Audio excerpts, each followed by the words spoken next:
Durante anos, eu acreditei que meu pai fosse uma espécie de fantasma. Eu cresci com a ideia de que ele tinha simplesmente desistido, que um dia, cansado da vida, fez as malas e partiu. Minha mãe falava pouco sobre o assunto.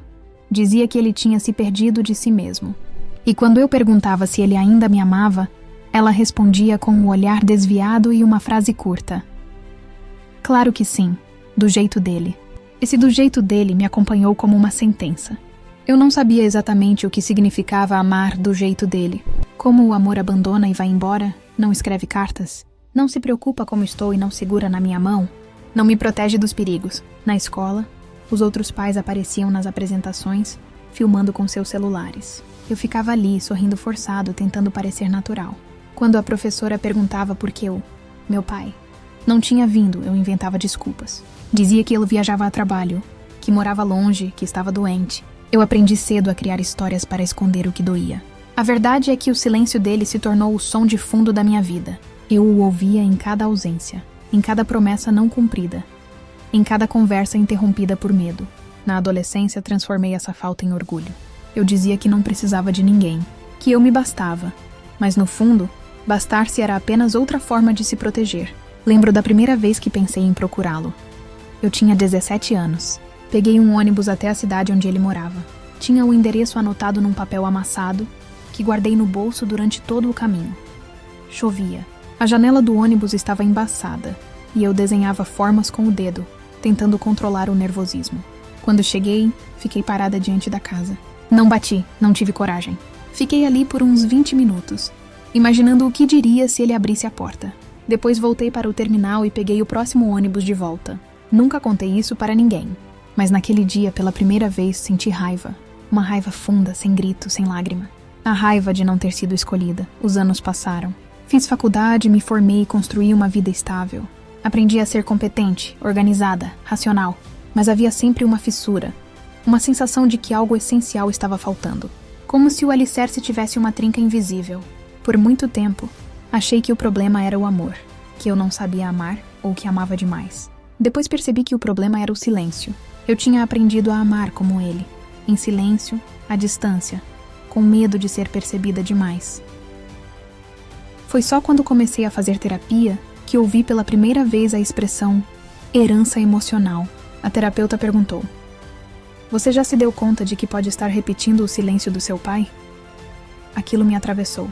Era como se alguém tivesse acendido uma luz num cômodo esquecido. De repente tudo fazia sentido.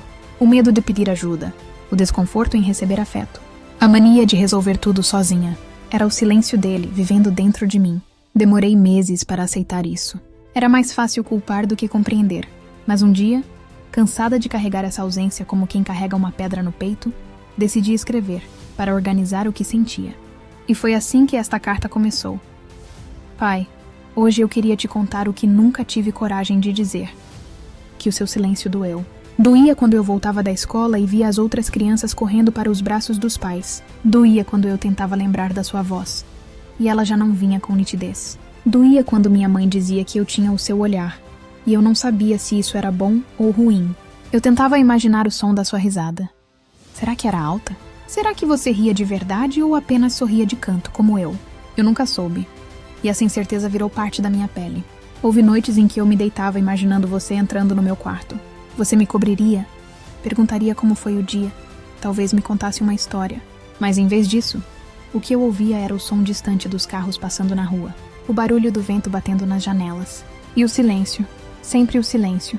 Eu cresci acreditando que o amor era isso, estar, mas sem dizer. Ficar perto, mas sem se envolver. E levei isso para todas as minhas relações. Tornei-me boa em escutar, mas péssima em pedir. Boa em cuidar, mas ruim em confiar. Houve um tempo em que eu dizia que não te perdoaria nunca. Mas hoje percebo que essa frase era só outra forma de continuar te amando. Porque o perdão, pai, é uma maneira de voltar a olhar. E eu passei tempo demais desviando o olhar de tudo o que me lembrava você. Sabe, eu lembro de uma vez em que caí da bicicleta. Tinha uns 9 anos, rasguei o joelho, chorei de dor. Minha mãe me pegou no colo, mas eu olhava por cima do ombro dela, como se esperasse que você aparecesse. Era irracional, eu sei. Mas naquele momento, mesmo sabendo que você não viria, eu esperei. Eu também esperei no dia da minha formatura. Quando todos subiam ao palco e olhavam para os pais na plateia. A luz era forte, e por um instante achei que tinha te visto, lá no fundo. Mas era só alguém com o mesmo corte de cabelo. Mesmo assim, sorri como se fosse você, e esperei no dia em que me apaixonei pela primeira vez. Esperei que você estivesse lá para me proteger, para me avisar que o amor às vezes machuca. Mas o aviso não veio, e eu precisei aprender sozinha. Esperei, pai. Esperei mais vezes do que gostaria de admitir. E agora, depois de tanto tempo, percebo que talvez você também tenha esperado por mim. Talvez tenha ficado à janela, com medo de bater na porta errada. Talvez não tenha sabido o que dizer. Talvez tenha se sentido pequeno demais para voltar. O silêncio é uma herança pesada, pai. Mas hoje, ao escrever, sinto que posso transformá-lo. Posso preencher o que faltou com palavra. Posso perdoar não por piedade, mas por amor. Porque eu finalmente entendi. O amor não é o que recebemos. É o que escolhemos continuar oferecendo. E eu escolho continuar te amando, mesmo com o que faltou. Foi nesse espaço que aprendi a ouvir, a observar, a traduzir o que não é dito. Talvez por isso eu tenha escolhido trabalhar com histórias. Porque contar histórias é dar voz ao que ficou calado. É transformar dor em narrativa, solidão em significado. Um dia, em uma sessão, minha terapeuta me perguntou: se ele estivesse aqui agora, o que você diria? Pensei por alguns segundos e respondi: obrigada. Porque mesmo sem saber, ele me ensinou sobre o amor. Não o amor perfeito, mas o amor que sobrevive à ausência. Ela sorriu, e pela primeira vez eu chorei sem vergonha. Eu percebi que de algum modo eu havia me tornado o contrário do silêncio dele. Eu falava, escrevia, sentia, eu existia. Há alguns meses recebi uma ligação inesperada. Era uma mulher que dizia ser sua vizinha. Ela me contou que você estava doente, que falava pouco, mas que guardava uma foto minha no criado mudo. Ele olha para ela todos os dias, disse. Não chorei. Senti uma serenidade estranha, como se algo estivesse se cumprindo. Fui te visitar. Você estava deitado, magro, o olhar cansado, mas ainda com aquele brilho que eu lembrava das poucas fotos. Não me reconheceu de imediato, mas quando segurei sua mão, você sussurrou meu nome, e foi o suficiente. Ficamos em silêncio por longos minutos. Mas pela primeira vez esse silêncio não doeu. Era outro tipo de silêncio, um que acolhia. Aquele momento me curou mais do que todas as palavras poderiam. Você se foi 2 semanas depois, e eu chorei, mas foi um choro limpo, sem revolta, sem amargura. Na sua despedida, levei flores amarelas, porque li em algum lugar que elas representam reconciliação. Enquanto as colocava sobre o caixão, senti um vento leve passar. Não sei se foi coincidência, mas tive a sensação de que você estava me dizendo: eu também te amei, do meu jeito. E dessa vez eu acreditei. Hoje, quando penso em você, já não vejo um homem ausente. Vejo um homem humano. Um homem com medo, com limites, com histórias que nunca soube contar. E talvez o meu papel seja contá-las por nós dois. Escrevendo, percebo que a alma encontra caminhos para integrar o que parecia perdido. Nada realmente se perde quando damos um sentido. O silêncio do pai pode se transformar em escuta. A ausência pode virar linguagem. E o vazio pode se encher de sentido. Eu não busco mais preencher o que faltou. Aprendi a acolher o espaço que sobrou. Porque é nesse espaço que a vida respira. É nele que eu aprendi a falar com voz própria. O amor, pai, nunca foi o que faltou. Foi o que ficou, com o amor da sua filha, Beatriz. Toda falta, quando olhada com ternura, revela uma forma de presença que ainda não aprendemos a nomear. A ausência do pai, ou de qualquer figura essencial, não é apenas um vazio, mas um território simbólico onde a alma aprende sobre si. O silêncio paterno, tão doloroso na infância, muitas vezes se transforma, na vida adulta, em uma busca por significado. Na psicologia profunda, o pai representa o princípio estruturante. É a voz que nos lança ao mundo, que separa, delimita, oferece direção.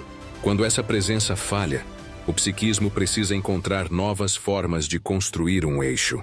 Alguns erguem esse eixo pela razão, tornando-se hiperindependentes. Outros o constroem pela sensibilidade, buscando nas palavras, na arte, na escuta, o que não receberam em gesto. Mas em todos os casos, a falta se transforma em caminho. A ausência, quando não é negada, se torna um portal. É através dela que a alma aprende a criar. O que não tivemos nos ensina a inventar. O que faltou em afeto nos desperta para a compaixão. O que não foi dito nos convida à escuta. O processo de acolher a falta não é esquecer nem substituir. É olhar para ela sem medo. Compreender que dentro do vazio há movimento. O sofrimento é o modo como a alma grita por integração. E quando aceitamos esse grito, quando o traduzimos em palavra, arte, gesto ou perdão, algo se reorganiza internamente. A superação, portanto, não é o fim da dor, mas a mudança de sua função. Aquilo que antes servia para nos ferir, começa a servir para nos guiar. O silêncio do pai pode se tornar a escuta interior. A ausência pode se tornar presença simbólica. A ferida pode se tornar fonte de empatia. A psique amadurece quando descobre que o amor não depende de reciprocidade para existir. O amor verdadeiro é aquele que sobrevive ao que faltou, porque reconhece que a falta também é linguagem. Ela diz: aqui havia espaço para algo importante. E ao nomear esse espaço, nós o tornamos fértil. Integrar a falta é reconciliar-se com o destino. É deixar que o que não foi possa existir como memória transformadora, não como prisão. É compreender que o pai que não pôde estar presente ainda pode ser honrado, não pela perfeição que não teve, mas pela vida que, de algum modo, transmitiu. Acolher é permitir que o passado descanse. Superar é dar continuidade àquilo que parou nele. E a alma, quando reconhece isso, finalmente se torna adulta. Não pela idade, mas pela capacidade de amar, sem exigir retorno. A falta nos inicia, acolhê-la nos transforma. E superá-la é apenas outro nome para a reconciliação com o que é. Compartilhe sua história nos comentários. Siga o Fragmentos da Alma para mais reflexões sobre o invisível que nos habita.